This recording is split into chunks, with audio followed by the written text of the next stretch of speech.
We'll now ask Dr. David Magley, a professor emeritus at the Department of Political Science, and former dean of this college, will now introduce our Hickman Outstanding Lecturer. Thank you, Dean Ogles. It's an honor to have been asked to introduce this year's recipient of the Martin B. Hickman Scholar Award, Kelly D. Patterson. Kelly was born in Twin Falls, Idaho. His roots there are deep. His undergraduate education was at BYU in political science. He served a mission to France, where he acquired a lifelong affection for all things French. In 2018, he was able to reinforce his French connections and interests when he was invited to spend a semester at a very highly regarded research center in Paris. I first met Kelly when I joined the BYU faculty in 1981, 1 year before he headed off to Columbia University to pursue his PhD. David Bone, who himself received his PhD from Columbia, describes Kelly as an undergraduate in the following terms. He demonstrated genuine goodwill and good humor on our study abroad experience. His clear thinking on the most of abstract subjects distinguished him as a student and then later as a colleague. While at Columbia, Kelly benefited from the influence of several faculty. One in particular stands out, Robert Shapiro, the Wallace S. Sayre Professor of Government at the Columbia Department of Political Science. I asked Professor Shapiro to describe Kelly as a graduate student. He responded, and I quote, "Kelly's stellar completion of our doctoral program gave us a big psychological boost. He came here because he wanted to study with us in particular, and he showed we could cultivate a PhD student from his start to his dissertation to publishing his first articles and his first book. The bonus was our faculty and students benefiting from his overall kindness and other personal qualities." From Columbia, Kelly accepted a faculty position at Franklin and Marshall College. One of Kelly's colleagues at F&M was Sid Wise. On more than one occasion when I was talking to Sid, he would say, "Kelly is a remarkable teacher, scholar, and departmental citizen." Now, it took time for us to lure Kelly and Janine Patterson away from the East Coast, but he has made a tremendous difference in building political science at BYU, building the college and building the university. His reputation was recognized externally as well, when in 1992 to 93, he was named an American Political Science Association Congressional Fellow. Kelly worked with Congressman David Price, himself a political scientist who had previously taught at Duke University. Jean Louise Baird, who worked for Congressman Price, indicates Kelly was, quote, "the staffer," close quote, for the Democratic Caucus Issues Task Force. Now, Price, the congressman, was so impressed with Kelly's work that he acknowledged Kelly as, quote, "an able political scientist," close quote, in his second and third editions of his book, The Congressional Experience. When I contacted Ms. Beard to learn more about Kelly's activity as a congressional fellow, she said, "What I remember about Kelly are his abundant good cheer, easy conversation, and authenticity. He was both earnest and upbeat in everything he did, and the staff liked him enormously. As mostly North Carolina natives, we were not well versed in the LDS Church, and he graciously and sometimes irreverently indulged our questions. When asked about the challenges of his mission work, Kelly recalled it as a time when he came to hate his bike." As a scholar, Kelly has focused on political parties, campaigns, campaign finance, polling, and the voting process.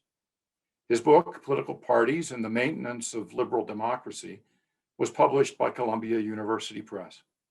He has edited multiple books, published scores of journal articles and book chapters, and has had success securing external funding for his research. He clearly more than meets the high standards expected of the Martin B. Hickman Scholar Award. As a teacher, Kelly is always prepared and engaging. One of his most important teaching contributions has been in the American Heritage course. Kelly and his fellow American Heritage professors have helped make this course a model course in BYU's general education. One of Kelly's fellow American Heritage teachers is Chris Karpowitz. He describes Kelly's contribution to the American Heritage course as being both substantive and pedagogical. Chris notes that, quote, working with Kelly has improved almost every aspect of my teaching, and I regularly look to his example of what it means to be a scholar, disciple, and teacher at BYU. Finally, as a citizen of the university, Kelly is also deserving of this recognition.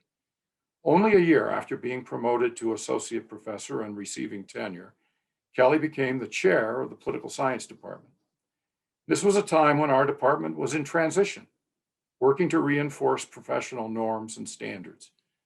Kelly demonstrated leadership and courage as department chair for 6 years. He has done the same more recently as associate dean in the college. Now, serving in administration is a sacrifice and comes at a real personal expense. We in the department and the college have been the beneficiaries of Kelly's sacrifice and others who serve. Dean Ogles summarizes Kelly's administrative contribution as he was an important advisor to the dean, along with overseeing the rank and status, awards, and other faculty-related aspects with grace, good humor, efficiency, and high standards. Quite a bit of similarity in terms of personal attributes across those individuals I contacted. Kelly has been blessed to have a wonderful spouse, Janine, and fun-loving children, Kate and Andrew. They have been supportive of him, and he adores each of them. So in all respects, Kelly D. Patterson is most deserving of being named a Martin B. Hickman Scholar.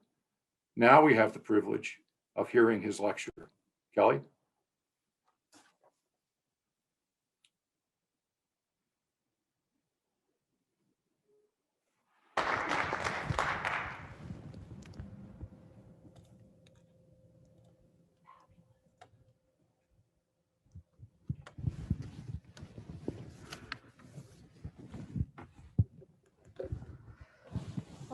Thank you, David. That was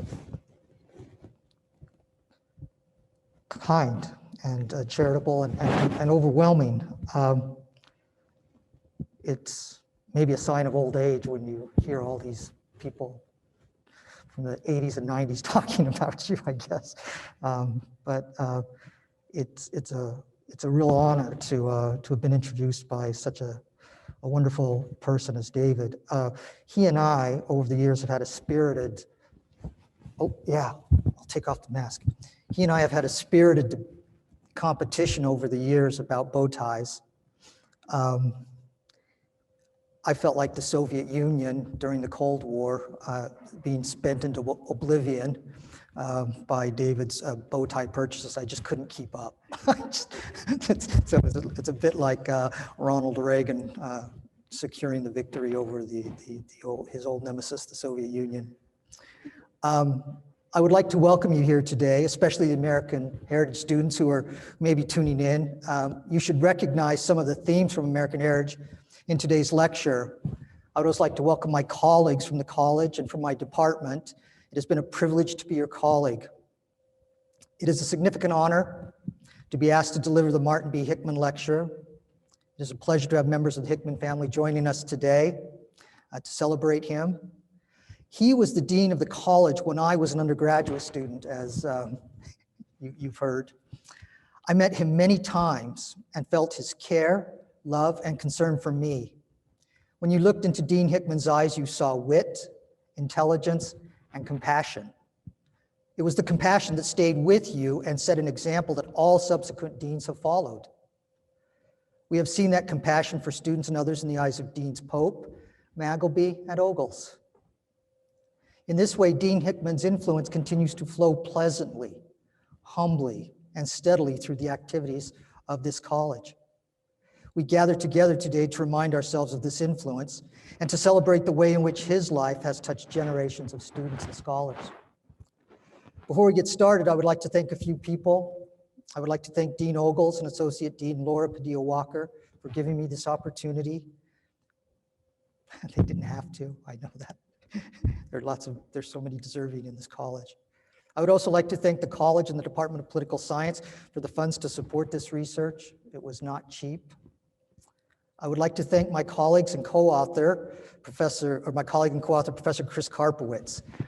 His fingerprints are all over this presentation today. He is a remarkable scholar and teaches me something new whenever I talk to him.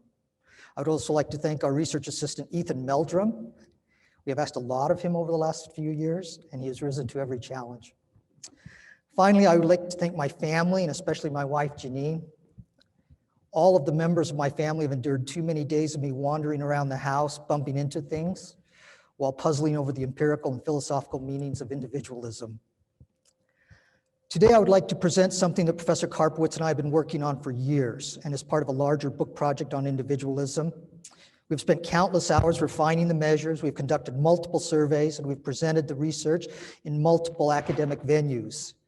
And it's probably fitting that we're presenting this on the one-day anniversary of the pronouncement of the pandemic. I had no idea that that was the case until I heard it on the radio today, but quite fitting, I suppose. We want to present something today to honor Dean Hickman that is both fresh and timely. So to do this, let's start out like we do in American Heritage, and that is with the big question. What is the big question? And the big question is, when we create societies, how do we create societies that have both an emphasis on individual rights or a regard for the community? Sometimes you can do both, sometimes it's one, sometimes another, but it's really hard to do. And this recognition of how hard it is to do is found in Federalist Number 10, the famous paper written by James Madison, a number of citizens, when he's talking about a faction, whether amounting to a minority or majority of the whole, who are united and actuated by some common impulse of passion, okay? And this common impulse of passion can threaten two things. One, adverse to the rights of other citizens, or to the permanent and aggregate interests of the community. So Madison has this clear concern for both individual rights and liberty at the same time that he's thinking about the permanent and aggregate interests of the community. Now, this concern was brought forward even more clearly as all things French, Alexis de Tocqueville, the French aristocrat, when he came to visit the United States in the 1830s, his assessment of the United States. And he argued or observed that citizens in the United States are individualist. And this is how he defines individualism. Individualism is a calm and considered feeling which disposes each citizen to isolate himself from the mass of his fellows and withdraw into the circle of family and friends. With this little society formed to his taste, he gladly leaves the greater society to look after itself. So with this little society formed to his taste, that's what's fascinating, right? So once you have your own little world set up, you withdraw from a larger society. So you can see how this is a dynamic that would feed this concern that Madison had for both the permanent aggregate interests of the community, being able to think about the community, as well as protecting those individual rights and liberties to form those communities, okay? So, today, as we think about the tension between these two poles, it really makes sense for us to reflect on what individualism in modern America means and whether or not it empties out the public square in a meaningful way that prevents us from pursuing those sorts of activities and pursuits that would benefit the larger nation. This is a quote from Michael Sandel in his book, Justice. Our students and faculty in American Heritage and teaching assistants in American Heritage realize this. This is a concern that Michael Sandel articulates quite easily. He says, the hollowing out of the public realm makes it difficult to cultivate the sense of solidarity and sense of community on which democratic citizenship depends. Okay? So here we have this dynamic: individual rights, individual liberties, freedom, individual freedom, as well as talking about the permanent aggregate interests of the community, the idea of some larger social purpose. So we've seen this rhetoric surrounding the pandemic. The pandemic has made us particularly aware, if you will, of the tensions between individual rights and liberties and the public good. And this is the rhetoric that we see in the headlines. Wearing a mask, a uniquely American pathology. To be required to wear a mask in the extraordinary times we live is no constraint on my freedom. No mask mandates aren't unconstitutional. The true freedom, the true face of freedom wears a mask.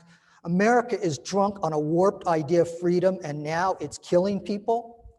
And this is my favorite that just occurred the other day in The Sun, a British tabloid. Feed them to the fire. Shocking moment. Idaho kids toss COVID masks into burning trash can at Burn the Mask rally. So this is a particularly interesting moment in our nation's and states' histories about the idea of the trade-offs between pursuing something that's both public and something that is a reflection of individual preferences and tastes. Now, this is an engram analysis. If any of you have followed the work that Bob Putnam is doing in his most recent book, The Upswing, he talks a lot about various trends, and one of the data sources that he uses is an engram analysis, which is something that's been developed by Google that goes back and basically searches every book published in English for the different word in which you specify. So this is a measure, if you will, of the amount of, the proportion of times this word is used in the number of books available. N-gram refers to, as we'll see in just a second, the N is for a number of words that you can search. You can have a 1 gram, 2 gram, 3 gram, 4 gram, just depending on the number of words in your search. But you can see that individualism has become a preeminent word, a prominent word in American society. Here is individualism and the public good. So there's a gap, a rather significant gap between the two. This are phrases associated with individualism. I do what I, and then you have the engram, fill in the blank, basically. So it will pick the word that most likely comes up the most after I do what I, and then it'll specify what those words are. What we can see is I do what I do what I can. These are all individualist expressions. I do what I want. Anybody who's a product of the 60s will see this. Oh, there it is, back again. Good. It's a little bit like teaching American heritage. You always have to sort of be a little nimble on your feet. But you can see, so some of these expressions that are individualist expressions, the increase of those, particularly over time. Here we have another one, do what you, and of course, we have the individual expressions, do what you want, do what you can, do what you have, do what you do what you like. Anybody, once again, who's sort of a product of the 60s, 70s, and 80s will understand those expressions as being symbolic of a certain way of thinking about freedom and our role in society. Here's some concepts associated with individualism that I really like. No right or wrong answers, no right or wrong way. Okay, so along with individualism seems to come this sort of moral individualism, the idea that what is right or what is wrong, what is good or what is bad is basically a matter of preference, of individual preference and taste. Okay, so the individualism and the American character, it's pretty, those two things go hand in hand. They're synonymous with each other. So what we think we know, is that individualism is a distinctive feature of the American character. When you compare the United States to a variety of other countries on some generic individualism scores, America always scores at the highest level. So I want you to remember what Tocqueville said about individualism, who says, with this little society formed to his taste, that is his own little world, his own little life, which is another way of saying that the individual has established for herself her own version of the good society or the right way to live. Given that situation, the individual gladly leaves the greater society to look after itself, meaning withdrawing from the public sphere, meaning not as likely to engage anymore in public-oriented kinds of activities. So here, when we're thinking about this, and this is the way that Professor Karpowitz and I have been thinking about it, individualism may lead to an abandonment of the public square and a refusal to see the ways in which our personal pursuits can stabilize community pursuits. So think about it this way: as the penchant for individualism goes up, the regard for public effort, public sorts of activities goes down. So once again, back to Madison's formulation of the problem: is it possible to pursue both individual liberties at the same time that you are seeking to achieve permanent or aggregate interests of the community? Okay. So this leads us to think about a more precise and kind of modern definition of individualism and the way in which people think about it and the way in which it's expressed in modern American society. And political science has thought about this for quite some time. But the understudied element in political science is the relationship between the self and authority. When we're thinking about individualism, what we often think about is people telling me what to do, or institutions outside of me making demands on me, okay? And individualism, as it has been conceptualized in Western political thought, involves the individual as the primary or perhaps even sole source of all authority on matters of importance to the individual. And once again, this is, those of you who are students of Western intellectual thought will recognize this, right? The recognition of the individual, and then the celebration of the individual, and the liberation of the individual from all of those constraints that that people found so constraining in the Middle Ages. So on this view, the individual has the capacity to determine the course of her life and the values that will define that life without outside interference. So it sounds a little bit like Tocqueville's definition, that we now have the opportunity to construct our own little life to our own preferences and tastes. And we do that without institutions making any sorts of claims or demands on us. And if those claims or demands are made, as we're going to see, they are illegitimate claims or demands that can't take precedence over what the individual defines as the good.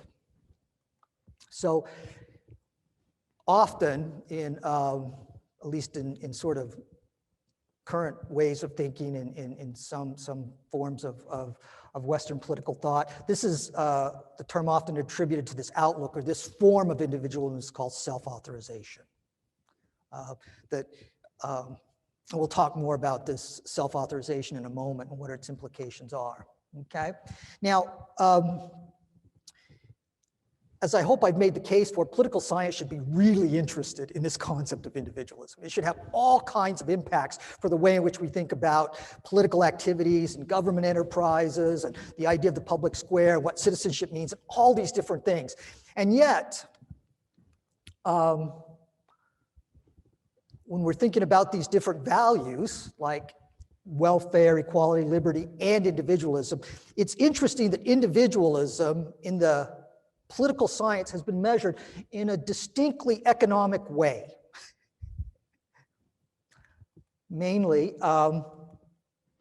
this is how political scientists for decades have thought about individualism. Individualism is an economic activity. Individualism is in relationship to economic activity. So when you go to the ANES, which is the big study that's done on political life every couple of years in the United States, the American National Election Studies, these are the questions. This is the battery of questions they have for individualism. You can see it has that distinctly economic frame to it. Any person who's willing to work hard and has a good chance of succeeding.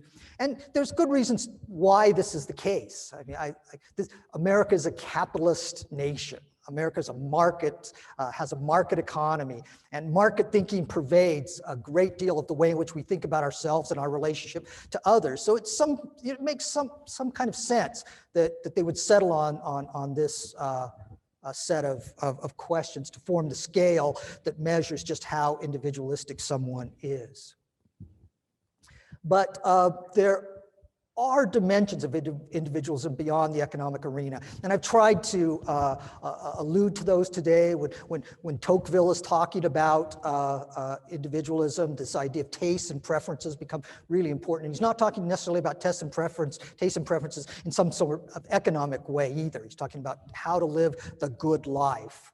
So other dimensions of individualism that emerge that we've already talked about is this belief that authorities external to the self constrain liberty, that institutions by and large are an impediment to the achievement of individual liberty. Now, once again, our students who understand, our students in American Heritage, we tried to get you to think a little bit differently when we talked about the Puritans and when we talked about some of these other traditions in American politics, that there are these institutions that enhance freedom and help you achieve freedom as opposed to simply being an impediment to that freedom.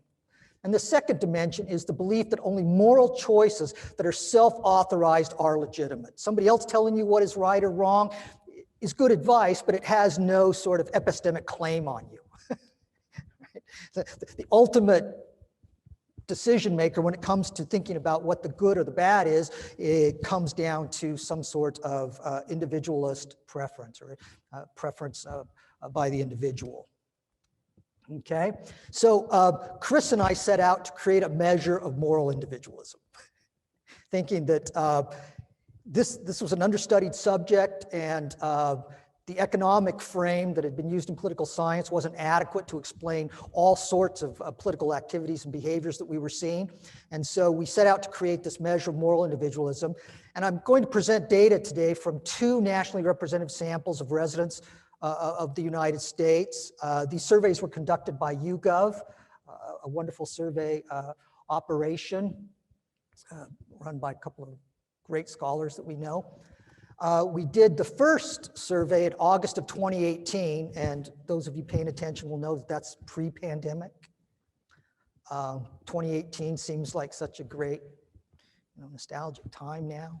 Right? And then the second one, the second survey we conducted, it was in July of 2020, when the implications of what all the, the spread of the virus was going to mean for society and government were becoming clear to everybody, okay? So to create this measure of moral individualism, we took 2 steps. The first is we asked people to identify important sources of authority and influence for each respondent. Okay, so every respondent in the survey was asked this question. Think about the choices you make about the best way to live your life and what is best for society. Below is a list of some of the people who might be important to helping you make these decisions. Which of the following is most important to you? And Chris and I, Professor Karpowitz and I, did a great deal of sort of like background work, like qualitative work, pilot surveys where we honed and refined the measure before we actually went out to Dean Ogles and asked for real money to do stuff, so that we had a good understanding of what the set of reference would be. To get people thinking about these reference, we also included a little writing exercise where we asked them to think about the referent and then write why that was so important before we then asked them a series of other questions. But what we see is that these are the groups that come out as the most important reference that people have when they're thinking about how to pursue the good and the just in a moral society. Religion, family, science, teachers, work colleagues, good friends, well-known media personalities, and what the public generally thinks is right. Those reference came up the most. If you don't think those references are real, look around your neighborhood. There are signs that talk about science is real. People are asserting that science is real. On the flip side, you have signs that say God created science. So these references are out there. People adopt them. People proclaim them. They put up yard signs, which is, as a political scientist, I find baffling, since not many people put up yard signs for much of anything anymore, but they do for these sorts of things. Okay. So from our two surveys, you can see what people say the most. What we have here are family receives the highest, the largest proportion of referent mention in both 2018 and 2020. Religion and science are kind of next up, but they switch places in 2020. And maybe these are sort of context effects in the heat of a pandemic that make people think more about Dr. Fauci than about some sort of religious leader. But whatever, it's a fascinating sort of finding. A good friend, about 10% of the time is mentioned as the reference, and then those other individuals, teachers, public opinion generally, and the like, are all folded into those other categories. Okay. So once we do this, we've got what their referent is. We then ask about the respondent's willingness to substitute the authority's judgment with her own judgment. So we ask a series of questions. And just imagine this question, answering this question for yourself, right? That if you think that religion is the most important to you, then we would insert this: the values that come from my religion are really no better than my own personal values. And people would, on a 5-point scale, say how much they agree or disagree with that statement. And from this series of questions about judgment, about what is right, what is wrong, about authority and the like, we are able to create this scale that we call moral individualism. This is the moral individualism scale. And we think what this moral individualism scale tells us is just to what extent people are willing to assert their own individuality against some authority that would be important for helping them to decide what is right and what is wrong, or what to do in society. Okay? And this is, we combine the referent, like I was saying, with the questions that they answered about the referent into these two forms. Wow, that sort of washed out a little bit, but this is what you get as a distribution of the moral individualism scores by referent. So those who identify science or religion as the referent score lower on average on the moral individualism scale. And that seems to make sense, right? Those epistemic frameworks of of science and religion can be pretty compelling and makes pretty significant demands on us. And those who identify family or friends as their reference score higher on average on the moral individualism scale. In other words, willing to push back a little bit more against some of the advice or some of the notions of right or wrong that they receive from those different reference. Okay? So what does all this mean? So Professor Karpowitz and I are talking about what this means for both politics and what it means for public life in the midst of a pandemic. And so first off, we're going to talk a little bit about the American dream. Are there differences about the way in which people conceptualize what the American dream is depending on where they score on this moral individualism scale? So how does moral individualism affect what a person thinks is the American dream? Individuals who score higher on the moral individualism scale are more likely to say that freedom to do whatever you want and finding personal fulfillment are important to them. Right? It's sort of an interesting, these are the coefficient, the effect of the coefficient on these different likelihood of saying, agreeing that this is what is part of the American dream, okay? So moral individuals clearly think that the American dream is the freedom to do whatever you want and finding personal fulfillment. And then at the bottom here, we also have moral individuals are also less likely to say that making a difference in the community and having a happy family are important to them. So it sounds like there might be some sort of implications for the way in which we think about the society, what the good society is, and how we go about achieving that. This is moral individualism, civic engagement. Here we're talking specifically about, do they do any volunteering at all? And do they do any political participation? So we've asked how many forms of volunteering would the person find enjoyable? Turns out moral individualism is associated with a decrease in indicating interest in any form of volunteering. The public sphere has its domain, and it shouldn't intrude much for the moral individualist into the personal or private domain. What was the person's level of political activity in the last year? Moral individualism is also associated with a decrease in the reporting of any form of political participation, like the putting up of yard signs, making a campaign contribution, volunteering for a campaign, all these kind of standard measures of how we define political activity over the course of a given year, okay? So let's talk about the pandemic. And here the rhetoric can get pretty heated, as we've seen over the last couple of months. This is an article that we have our students in American Heritage read. It's called by Damon Linker, who was actually a faculty member here for a couple of years when I was a department chair at BYU.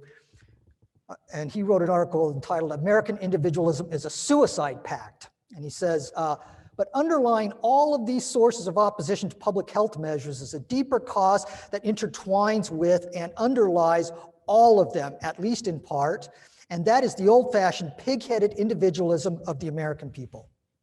Okay.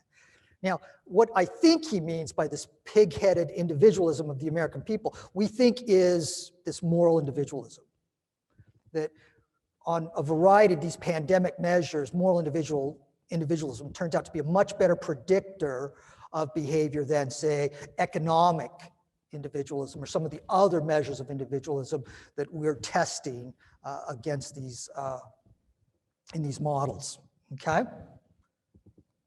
So moral individualism and the pandemic. Here we're talking about supporting officials, reopening the economy, and price gouging. We have a series of questions that basically ask people to choose between these two choices that we offer them. The first forced choice we gave them is support for public officials. And here you're asked to come down on one side or the other. And the question is, more important to listen to what public health officials are advising you to do, or more important to do what you think is best, even if that differs from what public health officials recommend. And the moral individualist is, right, much more likely to say this is a change in the probability of support. So as you go from the minimum to the maximum on the moral individualism scale, this is the change in probability of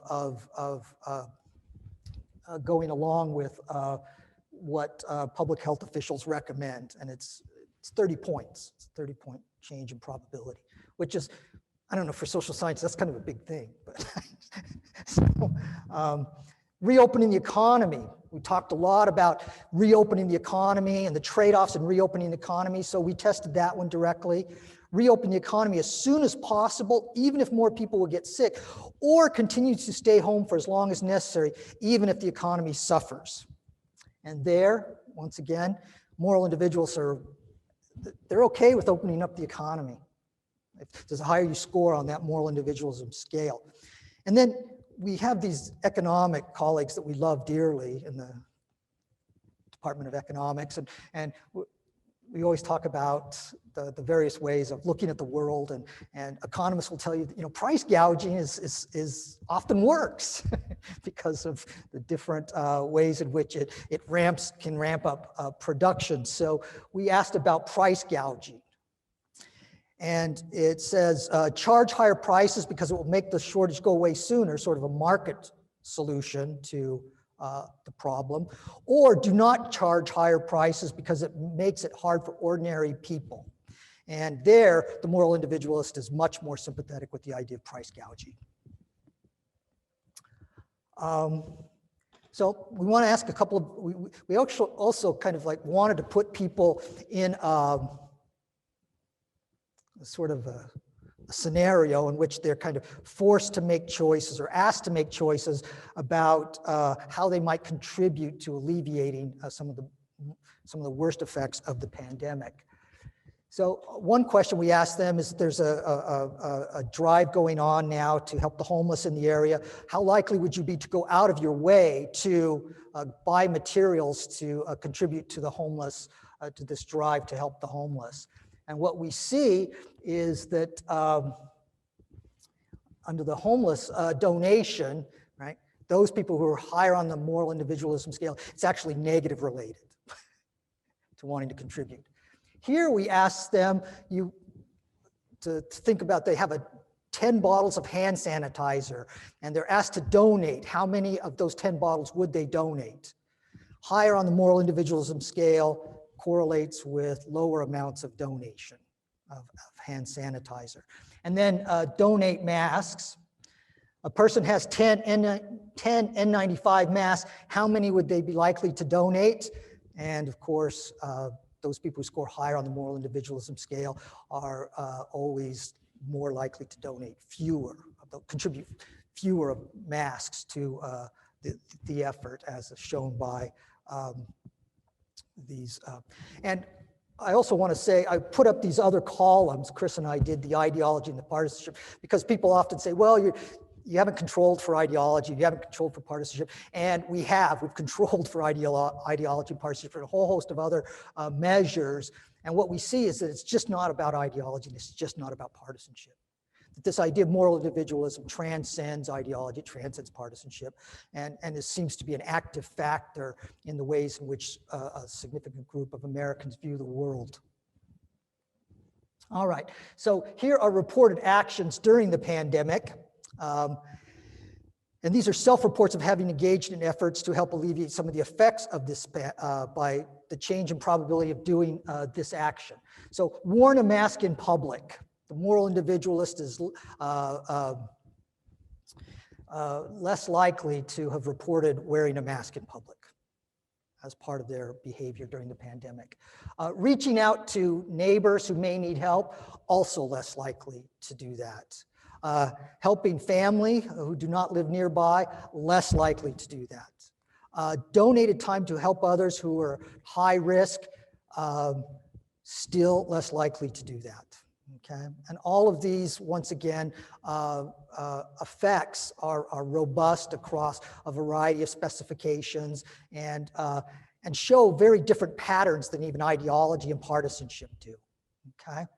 So that once again, there is something really fascinating about individualism and the way in which Americans think about it, and then how it manifests itself in a crisis that often calls for individuals to set those individual preferences aside for some larger community effort. Okay? So the conclusion, individualism is a prominent American value. It's at the heart of what we think it means to be American, and Tocqueville saw it in the 1830s and the 1840s, and now it's time for us to kind of start to reckon with the implications of that individualism. Individualism has multiple subcomponents, of which moral individualism is one really important subcomponent. There is economic individualism. It matters on some kinds of issues. There are other forms of individualism that have been measured and by social psychologists and others. They matter, but this measure that Chris and I have developed really seems to help explain quite a bit of what goes on during periods of crisis, and also with orientations toward politics. Moral individualism promotes the self, but it makes it hard to promote collective efforts in various spheres, including politics and public health. Okay? And so I hope in some way that today's lecture and the way in which we've thought about it truly honors the heritage of Dean Hickman, who I see or saw as not an individualist at all. Thank you.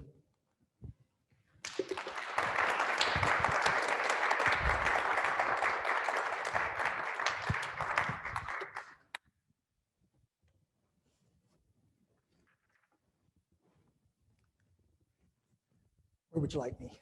Stay right there. Right here, okay. Socially distanced, mask on? Yeah, get the mask on. Okay. Looks like the camera's gotten from the neck down. My size. I'm killing. This was a constant theme when I was his associate dean, I want you to know. I did rub it too much. We'd like to congratulate Kelly, and we have here a plaque. Martin B. Hickman, Outstanding Scholar Award 2020-2021, College of Management and Social Sciences, for Dr. Kelly Patterson. Thank you.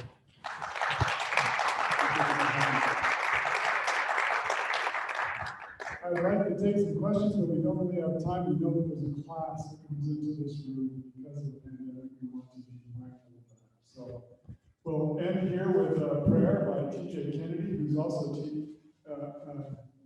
plays right, if I said it, American Heritage TA and an economics major. T.J.